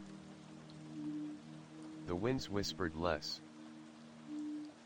The trees no longer seemed to shift at will, and the stars above seemed dimmer, as though the world had been put to sleep. But Isla felt a strange sense of peace settle over her, peace mixed with the weight of an unspoken promise. She stood at the edge of the clearing, the house of the forest behind her, now silent and still. It wasn't made of sugar anymore. It was not made of sweetness. It was made of wood. Real, sturdy wood. Time and age had weathered it, making it blend into the forest, yet it still called her. She had not expected to be here again. She had thought her journey was over once she passed the shard on, once she had fulfilled the role of the keeper. But the house was patient. The forest was patient. And Isla, like the forest, would wait for the next step to reveal itself. The shard in her hand pulsed with the faintest glow, but not of warmth. It had become something else. A tool. A connection. Isla held it close, feeling its hum deep within her chest. The weight of it was no longer a burden. It was a part of her. And so, Isla made her way back to the village, where everything felt like it had remained unchanged. The market was bustling with life, and the town square echoed with the sounds of children laughing, as if nothing had ever happened. But Isla knew better. She had seen the truth of the forest. She had seen the house. And she knew that the stories, those sweet, sweet stories, would never be the same again. Isla. A familiar voice called from behind. She turned to see Corin running toward her, his face alight with excitement. There you are. Where have you been? You've been gone for days. Isla smiled faintly, her heart heavy with the weight of what she had learned. I've been keeping things safe, she said softly. And learning about the house, about the stories. Corin raised an eyebrow. The house. You mean the candy house you always told me about? Isla nodded. Yes. But it's not just a house, Corin. It's something more. It holds memories. It holds our stories. And it's waiting for those who will listen. Corin stared at her, wide-eyed. So, what happens now? Isla paused, looking out at the horizon. Now, we share it. The stories. The magic. It's not just for us, Corin. It's for everyone. Everyone. Corin repeated, clearly not understanding. How? By remembering. By telling the stories. By passing them on. Corin thought for a moment, then nodded. I get it now. It's like when we share our favorite stories with the village children, right? Exactly, Isla replied. And it's our turn to keep those stories alive. And so, Isla began to teach Corin everything she had learned, every lesson the house had whispered to her in the stillness of the night. They began to share the stories with their parents, and then with the village. They taught the children of the village to listen to the whispers in the wind, to see the magic in the ordinary, and to remember. The stories were no longer just memories. They were alive. As the years passed, Isla and Corin grew older, but the stories never left them. They became part of the village's fabric, woven into every winter evening, into every whispered tale shared by the fire. The village became known for its storytellers, for those who carried the magic of the forest within them. But Isla never forgot the house. She never forgot the shard of sugar glass, which she kept close, though it no longer glowed. She knew that, in time, someone else would come. Someone else would hear the call of the forest. And they, too, would become the keeper. One day, years later, as she sat beneath the same tree where she had once discovered the shard, Isla felt a faint pull in her chest. It was not the house. It was the forest itself. Isla stood and walked toward the clearing, where she had once left the gumdrop blossom.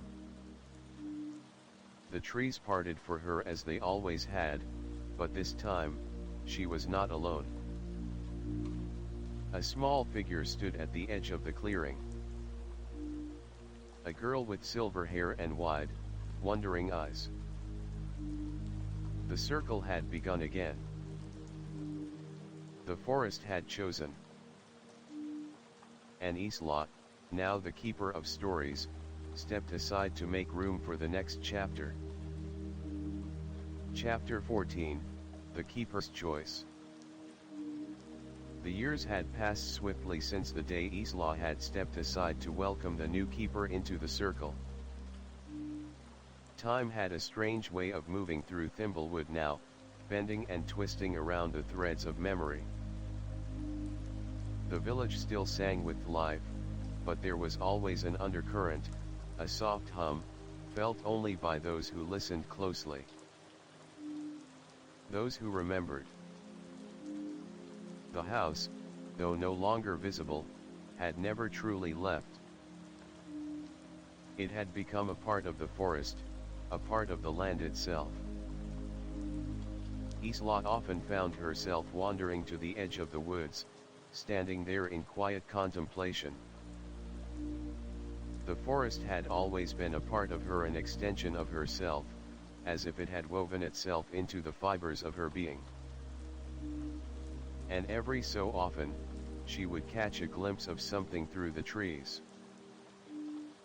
A flash of silver, a shimmer of light, a sign that the stories were not yet finished.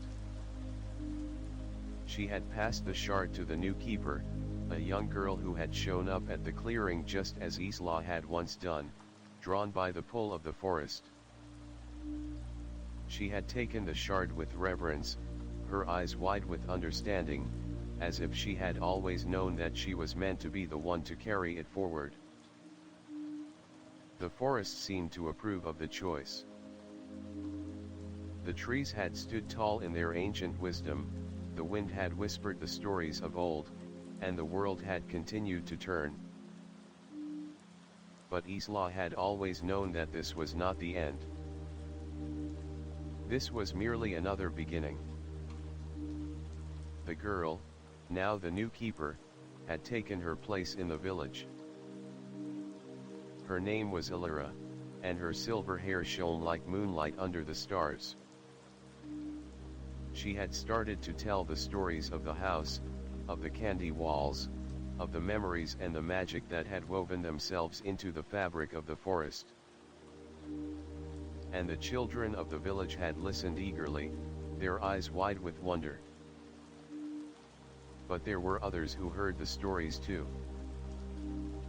One crisp autumn day, as Isla was walking through the village, she noticed something strange. A group of travelers had arrived in Thimblewood, a band of wanderers, with ragged cloaks and faces tired from the road. They moved in silence, their eyes scanning the village with an intensity that made Isla uneasy. There was something about them, something old and familiar.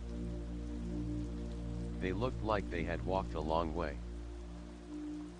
One of them, a tall woman with dark, piercing eyes, approached Isla as she stood by the fire pit, warming her hands. "You've seen it, haven't you?" The woman asked, her voice soft but heavy with something unspoken. Isla's heart skipped a beat. "Seen what?" "The house," the woman said, her gaze never leaving Isla's. "The stories. The magic." Isla swallowed. She felt the pull again, deep inside her chest. She had heard those words before. "Who are you?" "We are the keepers of the forgotten," the woman replied, her lips curling into a slight smile. "We remember the things that were lost, the things that were hidden. And we are looking for the house." Isla stepped back, her hand instinctively going to her satchel where the shard rested. The house was not just a memory, it was a power. A power that some would seek to control. She had learned that long ago. "You're not the first to come looking for it," Isla said, her voice steady but tinged with caution. The woman nodded. "No, we are not. But we are the last." Isla frowned. "What do you mean by that?" The woman's eyes softened. "The house has been hidden for so long, kept in secret by those who were chosen. But not everyone who comes seeking it means well. Some seek the power for themselves. And when they find it, they take more than they can hold." Isla could feel the weight of the woman's words. She knew, deep in her heart, that the house, though a keeper of memories, could also be a keeper of things darker than sweetness. "Where are you from?" Isla asked, her eyes narrowing. "From a place long forgotten," the woman replied. "A place where stories are not just told, but are claimed. A place where the house was once used for something much darker than stories. A place where we learned that power, once given, cannot easily be taken back." Isla felt a chill run down her spine. The house can't be controlled. It chooses who it allows. The woman's expression darkened. "The house chooses those who will remember, yes. But it also chooses those who will forget. And those who forget," her voice trailed off, and she glanced over at the others in her group, who were gathered by the fire, watching silently. "There are those who wish to erase the house. To make it vanish. To hide the stories forever." Isla shook her head. "That will never happen. The house isn't just a place. It's a part of the forest. A part of everything." The woman's smile was thin, like paper. That's what the others thought too. But they were wrong. And with that, the woman turned and walked back to her companions, who had gathered around the fire, their faces shadowed by the flickering flames. The tension in the air was palpable, like a storm waiting to break. Isla stood there for a long moment, her mind racing. She had done everything she could to protect the stories of the house, to pass them on, to ensure that the forest's magic would never be forgotten. But now, the very people who had been entrusted with the stories were beginning to question them, to fear them. She needed to talk to Illyra, to warn her. The stories of the forest, of the house, had always been passed from one keeper to the next. But what if the house was now being sought for something darker? Something that could change everything. Isla turned quickly and headed back toward the cottage, her heart pounding in her chest. The forest had always whispered its secrets. But now, those whispers felt more like warnings. She would find Illyra. She would make sure the house remained a protector, not a weapon. But as she stepped into the woods, something caught her eye. A figure, standing just beyond the trees. Illyra. Her silver hair shimmered in the moonlight, her face unreadable. And in her hands, she held the shard. The shard that Isla had once carried. "You're ready," Illyra said softly. Isla stepped forward, her heart racing. Ready for what? To carry the stories forward. To protect them. Just like you did. Isla looked into Illyra's eyes. And for the first time, she realized that the weight of the forest, of the house, would never truly be gone. It would be passed down. Always. And now, it was Illyra's turn. Chapter 14, The Weight of Forgotten Stories. Isla had never felt so torn. The forest had always whispered to her, always called her back to its quiet embrace. But now, as she stood beside Illyra in the heart of the clearing, something had changed. Something deep within the earth itself.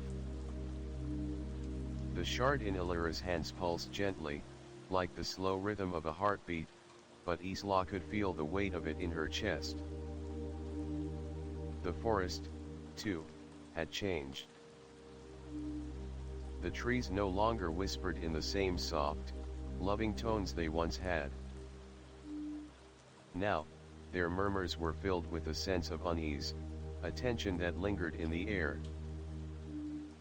Something was wrong. "Isla," Illyra said softly, her voice carrying the same warmth that Isla had once known in the early days of her journey. "It's time to tell the next part of the story." Isla nodded, but her heart was heavy. "I don't think the story is finished yet. There's something more. Something I don't understand." Illyra frowned slightly. "What do you mean?" "I mean, the house, it's not just memories anymore. It's something else. It's holding something back." Illyra's eyes narrowed, and she stepped closer. "I don't know what you mean, but I can feel it too. The trees are restless. The shard, it's not just a symbol anymore, is it? It's something more." Isla turned to look at the clearing around them. The house was not a house anymore.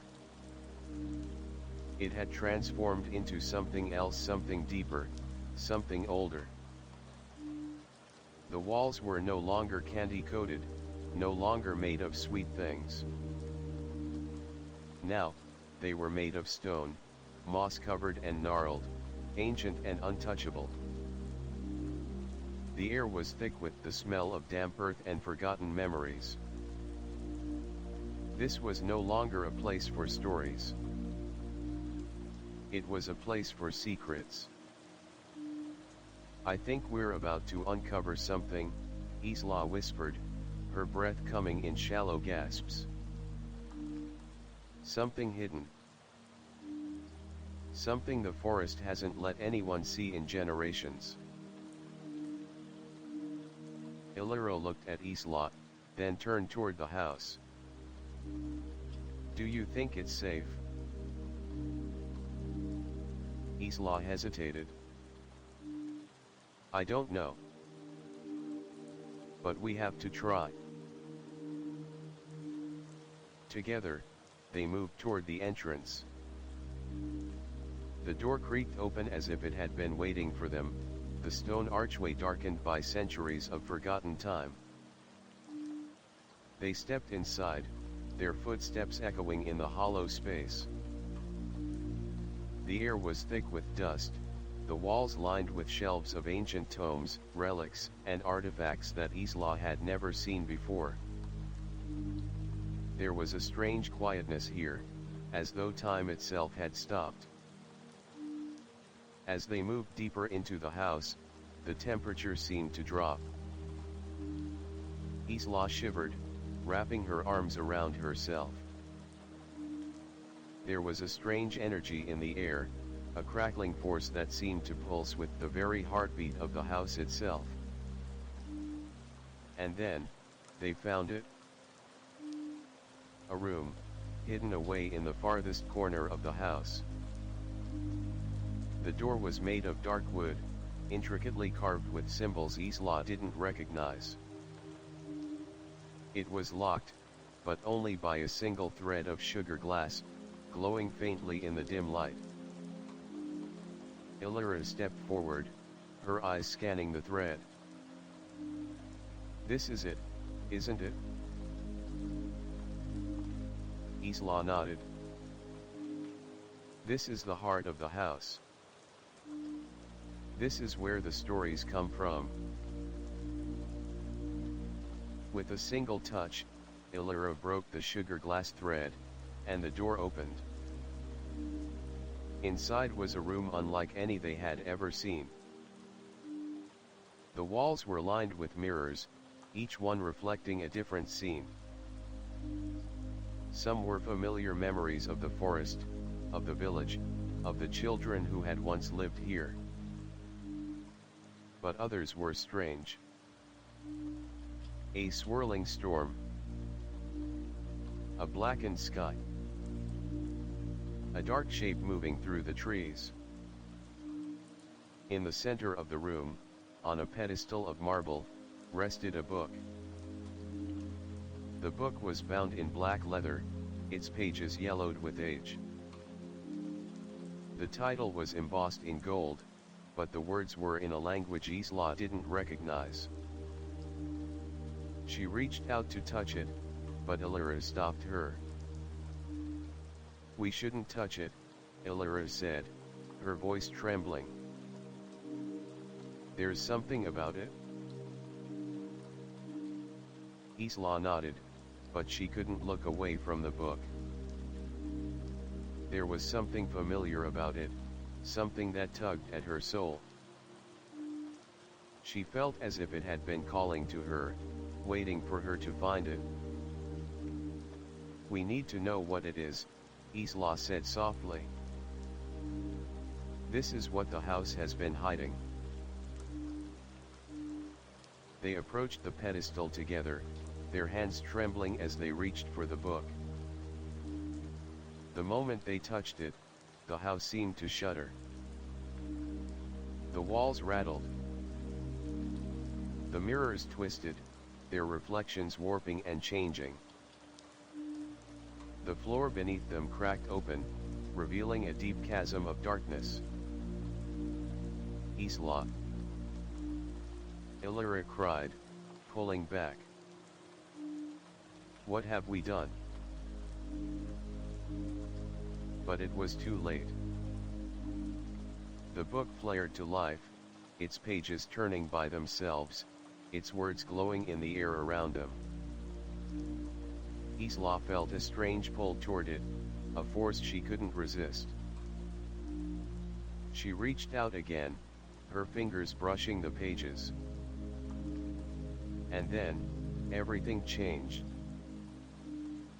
The house was no longer a house. It was a living thing, its walls breathing, its foundation alive with energy. The mirrors shattered, releasing a flood of light that swirled around them. The book opened fully, its pages revealing the truth that had been hidden for so long. The house was not just a keeper of stories. It was a keeper of power. Of ancient magic that had once been forgotten, sealed away by those who feared its strength. And now, that power was awakening. Isla staggered back, feeling the weight of the book's magic press against her chest. She couldn't breathe. The air was thick with power, with memories, with stories of the past and the future. And in that moment, she understood. The house was alive. And it would never let her go. Chapter 15, The Heart of the House. The room was spinning. Isla and Illyra stood frozen, the book between them pulsing with energy. It wasn't just words on a page. It was more than that. It was alive. Every page turned by itself, glowing in the dark like fireflies. The very air around them crackled with magic.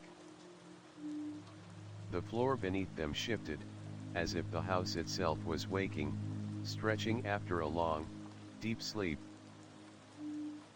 What have we done? Illyra whispered, her voice trembling as she took a step back. Her hand gripped Isla's tightly, but Isla could hardly feel it through the fog of magic filling the room. The power was growing. They could feel it in their bones, crawling under their skin. The house wasn't just a place anymore. It was a force, a living, breathing entity, full of ancient power. And now that power had been unleashed. This isn't what we thought, Isla murmured, her eyes locked on the book. The words had become more than just symbols, they were commands. They were memories. They were the very foundation of the forest's magic. The house had always been a keeper of stories, but this book was the heart of it all. The source. I have to stop it, Isla said, voice steady despite the storm raging inside her. We can't let it take control. Illyra turned to her, confusion in her eyes. Stop it? How? The book is. It's too powerful. We can't just lock it away. Isla stepped forward, her fingers reaching toward the pages. I think we have to destroy it. No. Illyra cried out, rushing to grab Isla's wrist. You can't. It's part of the forest. It's part of us. I know, Isla whispered, eyes locked on the pulsing book. but it's too dangerous. The forest is alive, yes, but it's growing too wild. The house was never meant to be this powerful. They both turned back to the book, and Isla's heart twisted in her chest. There, in the pages, she could see it, a glimpse of something dark and terrible. It was a memory. Not a memory of the forest. Not a memory of the house. But a memory of something before. Something older. Something that had been buried. And as Isla stared into those pages, she saw it. The beginning. The true origin of the house. It wasn't made of sweetness, it wasn't born from the forest's magic. It had been made from something darker. A force of magic that had existed long before the forest was ever created. The forest had kept the stories, the magic. But it was only one side of the story. The other side, this ancient power, had been sealed away by the first keepers. They had bound it in the walls of the house, imprisoned it in sugar glass and candy, hoping to contain its dangerous force. But now, the seal was weakening. The book, the house, was beginning to break free. Isla's breath caught in her throat as the realization struck her like lightning. Illyra, she gasped, the house was never meant to hold this much power. The stories we passed down, those were only fragments. The real magic, the true heart of the house, is this. The book began to glow brighter, and the ground shook beneath them. The mirrors lining the walls fractured, sending splinters of light dancing across the room. The power was building, growing stronger with every second. Illyra. Isla shouted, her voice urgent.